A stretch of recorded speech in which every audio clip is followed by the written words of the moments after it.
guys, welcome back to my channel. So from now on, I'm going to be doing a lot of random story times, and today's story is going to be super random. Back in 2019, when I told you guys I was depressed and I didn't want to leave my room for 6 months. During those 6 months, like I said in my previous YouTube video, I was missing a nostril because I came back from Ukraine with no nostril, with a really fucked up face. I couldn't breathe and I just was embarrassed to be seen in public. I searched for someone that could fix my nose, like I told you guys, and I found Dr. Gabami in Beverly Hills. But now the problem was getting to him because my parents couldn't take me because they were busy. I didn't want to drive myself to Beverly Hills. I was so scared to drive, and honestly, I had never even been on the freeway. A friend of mine let me borrow his driver. The driver got to the house, and when I went inside the car smelled like cigarettes so bad. Obviously, my friend was paying him to take me to LA, and I can't stand the smell of cigarettes. So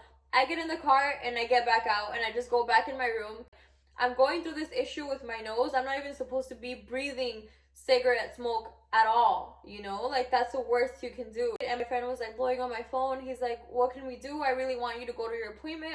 I don't want you to miss your appointment. Like, what if it changes your life and you stop being depressed and you start going out again? I was like, the only solution is if like he drives my car like to LA. I had a Lexus convertible at the time. He's like, okay, if you're fine with that, then it's fine. I'm like, well, yeah, if you trust him, then of course I'm fine with that. So me and the driver get in my car. He's driving me to LA. Everything's okay. My friend had told me that he had gave him money for gas and to buy food or whatever I needed, right? And I'm like, okay, cool. He stops to put gas. He's gone for like half an hour. I'm just in the car waiting like, is this guy like taking a shit? And then he finally comes out of the gas station, but in another outfit. He was interchanging clothes. Then he puts gas, and then he comes to me. He's like, oh, I paid this much. And I'm like, okay. So I just gave him the money for the gas, even though I knew he already had money for gas. But I'm like, I'm not even going to make it a big deal. It's whatever. He keeps driving, and he starts hitting on me. So basically, I told him I had a boyfriend.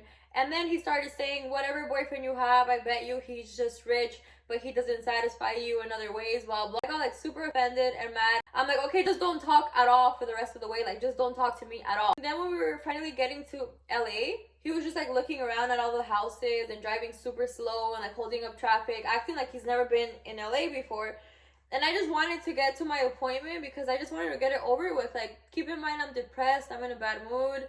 This guy put me in a worse mood. Like, I just want to go to that appointment and get it over with. And then plus I'm nervous because even though I was going there to fix my nose, just being in a plastic surgeon's office, I knew that if anyone was to see me, like any hater was to see me, they would take a picture and try to lie and say something else, you know, like make it seem like I'm going to get something for my body when I was just trying to fix my nose. So I had my stomach like aching and I was just nervous. The driver drops me off at the valet. I'm like, wait for me here, Brandon. Like, please don't leave, because as soon as I get out of the appointment, I want to get back in the car and leave. Like, I want to go back to Arizona. He's like, we're not going to spend the night here. I was like, no, we're not going to spend the night here. I want to go back home and sleep in my bed. I'm not going to be in a hotel. I have to be in the lobby around people. I'm like, I want to go home. So he's like, okay, but I could tell in his face that he didn't like what I had said. I go to my appointment, like I come out kind of happy because Dr. Gavami told me he could fix it, that he was just going to take cartilage from my ear to build my nostril back since I was missing a nostril and I couldn't breathe because of what they did to me in Ukraine.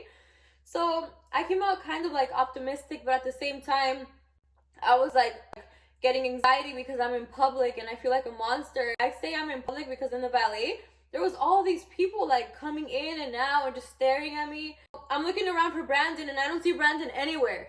And I'm just like, where's Brandon? I don't have this guy's number or anything. And I'm just like, where's Brandon? So I call my friend. My friend calls him. Brandon went to Ross with my car. Instead of staying there like I told him, he took off in my car like if it was his to Ross. So then he comes back. I'm even more mad at him now. He's driving back to Arizona. And it's already getting dark, like it's turning to night. And I'm just in my phone, and out of nowhere, I see the car literally going off the road. And I look up, and I look at the front mirror, because I'm sitting in the back, and he's in the front. So I can see his eyes on the mirror. And he's sleeping. He's asleep. So that's why, like, the car's going off the road. And I'm like, Brandon. And then I'm like shaking him, and he wakes up, and then he goes back to sleep. So I'm like, dude, like pull over like now. So I'm like screaming and like hitting him because I want him to stay awake. So he pulls over like to this gas station, and that wasn't too far from there. And I'm like, just go like put water on your face and get in the back seat because I'm gonna drive. And I was even more nervous because I would only drive from my house to school, to Walmart, to the gym, like places close by. I had never drove from LA to Arizona, and I had never even been on the freeway because like I got this from my mom. Like she's never been on the freeway. She only takes the streets everywhere. So she's always made me feel like the freeway is like so scary. I was like praying that I was gonna drive good and that everything was gonna be okay. And then I'm like, and plus Brandon's gonna be awake, so I'll do a good job. Because I thought that splashing water on his face was gonna help. Like an hour passed by, I'm not exaggerating, and I started to worry, but I couldn't go inside the men's bathroom because I'm not a man, obviously. So I'm like, what should I do? Then someone starts knocking on my window. Mind you, I'm sitting in the front of the car now. And there was this guy that worked for immigration. He's like, I know you have papers, you're Jailyne. And I was like, yeah. I was like, how did you recognize me? Like, my windows were kind of like dark. He's like, I could tell it was you, plus I've seen you post pictures in your car. And he's like, can we take a picture? I was like, yeah, of course. So I took a picture with him. I'm like, can you do me a favor? And can you go inside the bathroom and look for this white guy? Because Brandon was a white guy. I'm like, can you look for Brandon and see like what he's doing and tell him to please come back because it's been an hour and I want to go home? He's like, okay. So he goes and comes back with Brandon. Brandon looked like he had just woke up. And the guy tells me that Brandon took a nap on the sink. So this whole time I'm there waiting for Brandon to just put water on his face, he's sleeping in the bathroom. I'm not gonna get mad because I know what it's like to be like super sleepy. I'm like, I'm just gonna let this go because whatever. Oh, and before this, he had stopped to get food and he ordered like a bunch of food.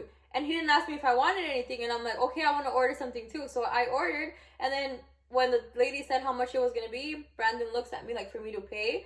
And I'm like, okay. Then my friend lied about giving him money since I'm paying. Then I texted my friend and I'm like, hey, why did you tell me you gave Brandon money if you didn't? And he's like, I did. He's like, I gave him $500 for gas and another $500 like if you guys needed food.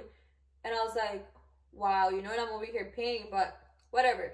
So then when he was falling asleep, I was like, why is so much things happening today? Like, why is everything going wrong with this guy? It's hurting right here. And it's hurting. You know when you get air in your rib and you can't breathe? Oh my God, it hurts.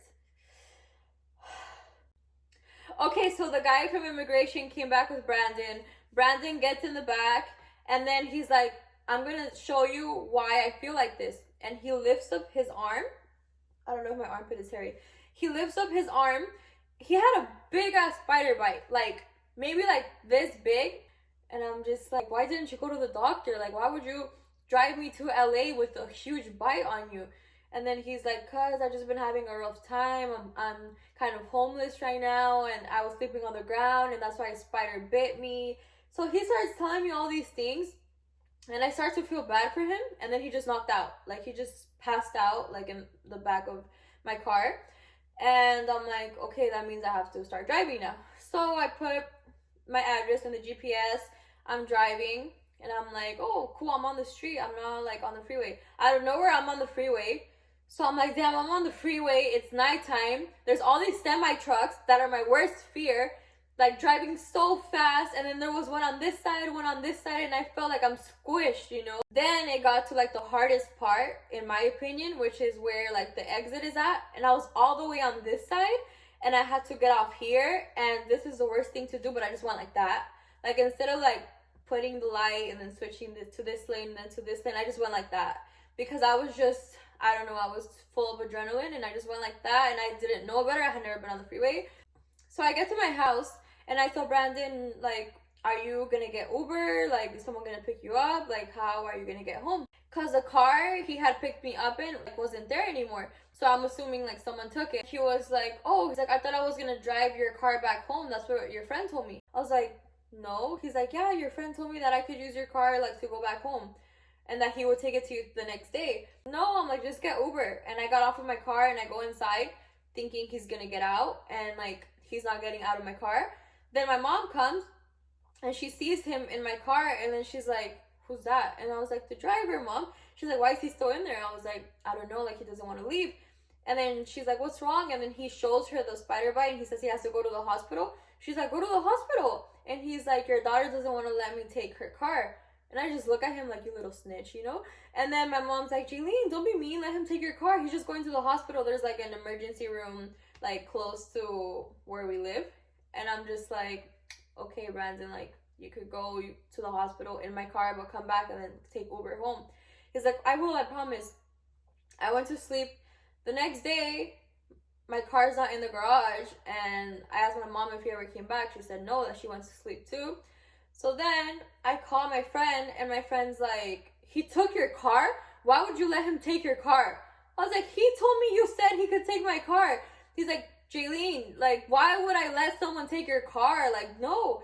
So now I'm like freaking out. I'm like, oh my God, I'm never gonna see my car again. Like, I'm so dumb. Like, I believed him. Like, this always happens to me. Like, people always take advantage of me. And then I blamed it on my mom. I'm like, it was your fault because you made me feel like I was mean.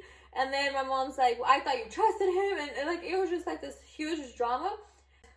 4 days passed. This guy had my car for 4 days. He did not appear at my house at all. He went to my friend's house, dropped off the car to him.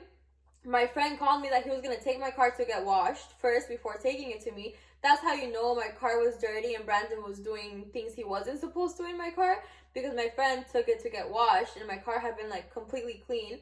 It probably stinks like cigarettes because that guy smoked. He takes my car to get washed. He brings it back later. I didn't use it. The next day, Johnny told me to pick him up from school because he loved me picking him up from school. And in that time, my parents had a van, and Johnny didn't like my parents picking him up in the van, and my sister didn't either. And I ended up buying my parents a new Ford Explorer because the van they had was like a Honda Odyssey, I think, and they wanted a Ford Explorer. So I bought them a Ford Explorer, but I wanted to fix my credit. So I financed it, and I ended up paying like $60K for a Ford Explorer, which is way too much for a Ford Explorer. I could have bought like a Range Rover. But anyways, that's a whole other subject. So I go pick up Johnny in the Lexus. Johnny's like with his little friend, and they're like getting in the back of my car, and I'm like, your friend's coming? He's like, no, he just wanted to say hi. And I'm like, oh, okay. And then they're like, what is this, a sticker? And I turned to see what they're talking about, because why would I have a sticker in my car? It was a freaking condom. Gold, you know the gold wrapper ones? I forgot what they're called. Magnum. It was one of those in the back of my car, and I hadn't seen it because I hadn't been in my car, and I would never, ever have a condom with me. I'm like, no, that's not a sticker, and I grab it and I threw it to like the front, like by where I am. And then his friend was like, I don't think that was a sticker. I'm like, okay, go home, Jose, like go with your mom. And then Johnny gets in the car, and like we're leaving, and Johnny's like, what is that? Can I see what it is? Is it bad? I'm like, no, you can't see what it is. So then we get home, and Johnny goes to tell my mom, Jailyne has something in the car, and I think it's bad, and she doesn't want to say what it is. Then my mom comes, and I'm like, Mom, like, I think Brandon used my car to pick up girls, and he was fucking them in my car, and like he left a condom, like it knew in the wrapper. But that's so disgusting, you know? Like, imagine how I felt being in a car where like I knew someone was using it to like get girls. Like, how disgusting, like people having intercourse in my car. So that's my random story, and that was my first time ever driving in the freeway. It wasn't something I planned, and it was not something I wanted to do, but it's just something that happened. And I don't know, maybe I needed to learn the hard way, and I risked my life. That guy could have killed me, because when he was going off the road, if I wouldn't have woke him up when he was going off the road, we would have died. And if I would have let him keep driving, we would have died. So it's like, I got lucky, and even when I was driving, we could have died, because I had never drove on the freeway, but I did it.